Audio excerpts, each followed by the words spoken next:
ఒకరోజు అడవిలో ఒక చీమ చాలా వేగంగా పరిగెత్తుతూ వెళ్తోంది. అంతలో దానికి ఒక ఎలుక ఎదురైంది. చీమ, ఇంత వేగంగా ఎందుకు పరిగెత్తుతున్నావు అని ఎలుక అడిగింది. అక్కడ ఒక పెద్ద జంతువు ఉంది. అది నాకంటే చాలా పెద్దది. అది నన్ను తినేస్తుందేమోనని భయపడి పరిగెత్తుతున్నాను అంది చీమ. అయితే అది నన్ను కూడా తినేస్తుందేమో, నేను నీతో పాటు పరిగెత్తుతాను అంటూ ఎలుక కూడా పరిగెత్తడం మొదలుపెట్టింది. వీరిద్దరూ పరిగెత్తుతుండగా ఒక కుందేలు ఎదురైంది. మీరు ఇంత భయంగా ఎందుకు పరిగెత్తుతున్నారు అని అడిగింది కుందేలు. అక్కడ ఒక పెద్ద జంతువు ఉంది.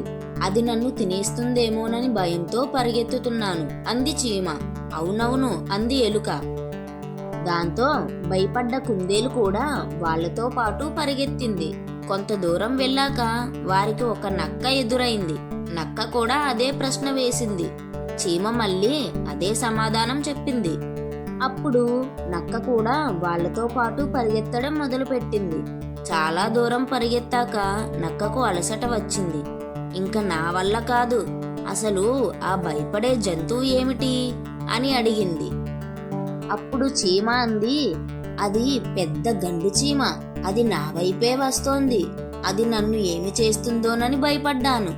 అది విన్న ఎలుక, కుందేలు, నక్కలకు కోపం వచ్చింది.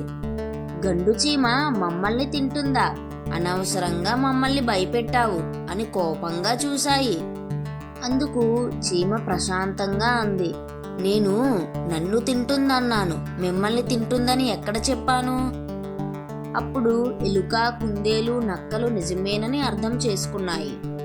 ఈ కథ యొక్క నీతి ఏమిటంటే, ఇతరులు ఎందుకు భయపడుతున్నారో తెలుసుకోకుండా మనం కూడా భయపడటం అవివేకం.